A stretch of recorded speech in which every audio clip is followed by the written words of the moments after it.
बेटा, वो ऑफिस के लिए जल्दी में निकलते हुए अपने बेटे अविनाश को अरविंद जी ने हिचकिचाते हुए टोक दिया। हाँ पापा, बोलिए, कुछ चाहिए क्या? वो मेरे जूते थोड़े फट गए हैं। अरे पापा, तो नए ले आओ। मानसी, अपनी पत्नी को आवाज लगाते हुए अविनाश बोला, जरा देख लेना पापा को क्या चाहिए, तुम ला देना, अभी मुझे देर हो रही है। कहकर अविनाश जल्दी में घर से निकल गया। अविनाश के घर से निकलते ही मानसी ने कड़ी नजरों से अपने ससुर की तरफ देखा।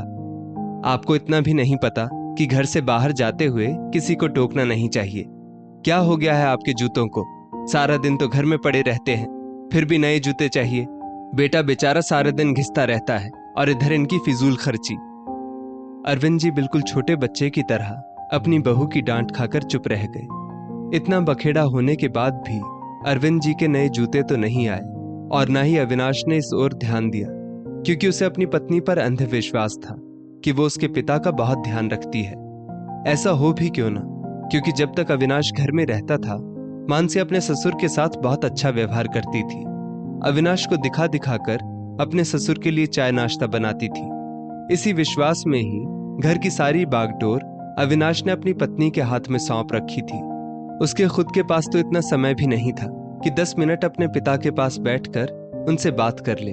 वो मानसी के दोहरे चेहरे से अनजान ही था। रात को अविनाश के घर आने से पहले ही मानसी अपने ससुर को खाना देकर उन्हें उनके कमरे में भेज देती थी। कभी अविनाश पूछता भी कि पापा ने खाना खा लिया, तो मानसी कहती, हाँ हाँ, पापा को खाने में देर हो जाए तो फिर अच्छे से नींद नहीं आती, इसलिए वो जल्दी ही खाना खा लेते हैं, फिर उन्हें दवाइयां भी तो देनी होती है ना।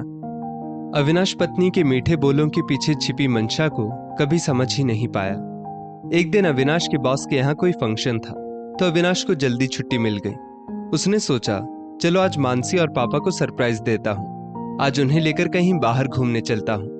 वो मानसी को बिना कुछ बताए घर आ गया। मानसी की तेज आवाज सुनकर उसके पैर ठिठक गए। मानसी जोर जोर से चिल्ला रही थी, आपको कुछ सुनाई नहीं देता क्या? जो बना है जल्दी से खा लो, बेटे के आगे ज्यादा नौटंकी दिखाने की जरूरत नहीं है। कभी रोटी कड़क है तो कभी सब्जी में मिर्च है।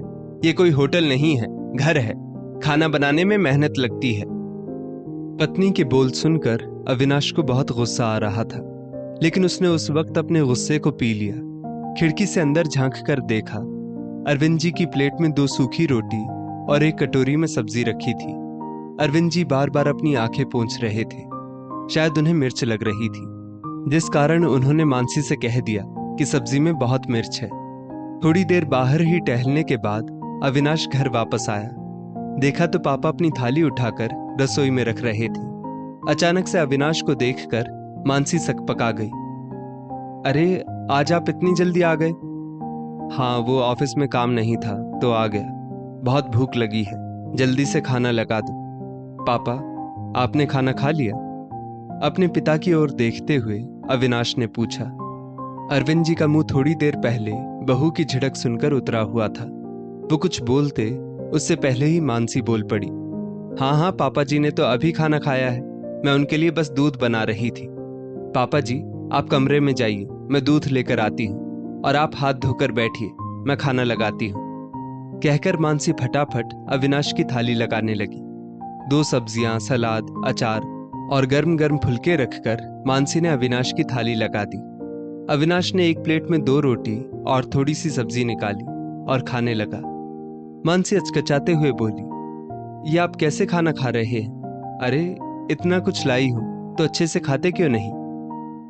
मैं तो देख रहा था कि मेरे पापा रोज कैसा खाना खाते हैं, जो तुम उन्हें मेरे आने से पहले बड़े प्यार से खिला रही थी। अविनाश की बात सुनकर मानसी को काटो तो खून नहीं। जी वो, मानसी हकलाने लगी। अविनाश लाल आंखों से मानसी को देख रहा था। अब बस करो मानसी, मैंने तुम पे विश्वास किया और तुम मेरे पापा के साथ ऐसा व्यवहार करती हो। अरे, आज मैं जो कुछ भी हूं उन्हीं की बदौलत हूं। तुम्हारी हिम्मत कैसे हुई मेरे पापा से ऐसे बात करने की? मैं तुम्हें पापा के सामने बेइज्जत नहीं करना चाहता, इसलिए तुम्हें समझा रहा हूं। आज के बाद पापा रोज मेरे साथ खाना खाएंगे। दरअसल गलती तो मेरी ही है, जो मैं पापा को थोड़ा सा समय भी नहीं दे पाता हूं। मानसी डर से कांप रही थी, क्योंकि आज उसका दोहरा चेहरा अविनाश के सामने आ चुका था। अविनाश उसी समय अपने पापा के कमरे में गया, उनके हाथ अपने हाथों में लेकर बोला, पापा मुझे माफ कर दीजिए जो मैं आपकी तकलीफ समझ नहीं पाया, लेकिन आज के बाद आपको शिकायत का मौका नहीं दूंगा। आपको किसी भी चीज की जरूरत हो या कोई भी तकलीफ हो तो मुझे बेझिझक कहिएगा। और हाँ, आज के बाद हम दोनों एक साथ खाना खाएंगे। अरविंद जी भीगी पलकों से अपने बेटे के सिर पर हाथ फेर रहे थे। दोस्तों, इस स्टोरी को लेकर आपकी क्या राय है, नीचे कमेंट करके जरूर बताइएगा। और ऐसी ही और भी बेहतरीन वीडियोस के लिए हमारा पेज जरूर फॉलो करें। धन्यवाद।